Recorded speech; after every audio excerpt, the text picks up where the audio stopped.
So we're here in one of the darkest cities in the world, literally infamous here in Cambodia for selling its children for sex. And I'm sitting here with Bridget. Brewster, you have started incredible ministries in this little dark village that every time I come here, it's more amazing, more ministries, and the town is looking healthier every time I come. Thank you, thank you. I think so too. And it started with Kids Club in that little small building across the street there, and we now have Kids Club every afternoon with between 200 and 275 children that come from the community. We have a school that there's about 350 children that come to school, first and second grade, and we also have English and Khmer classes and math classes and computer. And we have a health clinic 2 afternoons a week that reaches about maybe 50 people come each time to that. And then the church has grown from 16 people to over 250, 300 people. We also have the Lord's Gym that has its own kickboxing team that gets cheered on and is seen over on the weekends on national TV. And we have about a dozen to 15 young men training in that. And the gym is also open to the community, so there's other people in there working, men mostly.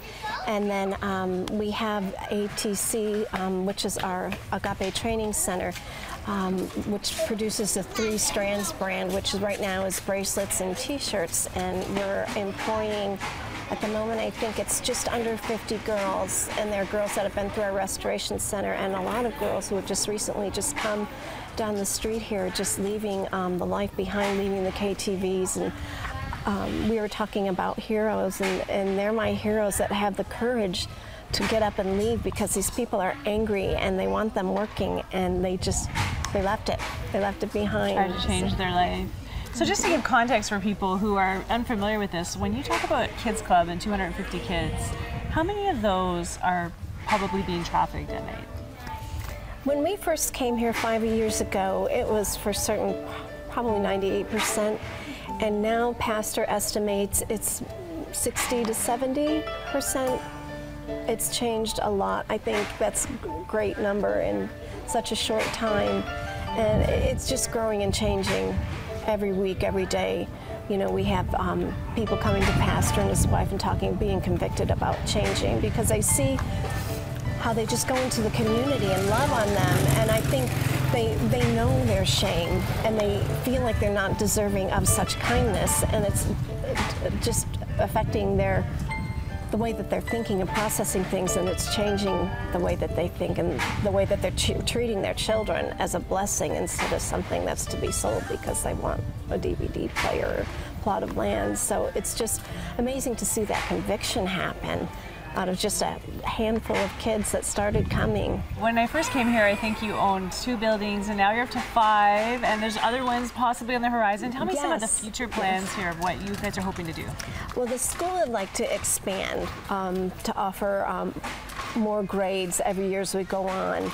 And we do have classes here at night. Our disciples do English and computer and Khmer classes. So we just need room because there's more and more people finding out about what we're doing, and they're having the boldness, or their parents are allowing them to come.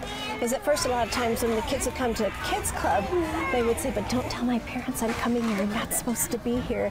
And so a lot of them, like of the 200 that have the freedom to come, and that we pick up, and there's just more and more coming all the time, so we're running out of room continually. Who would have thought that?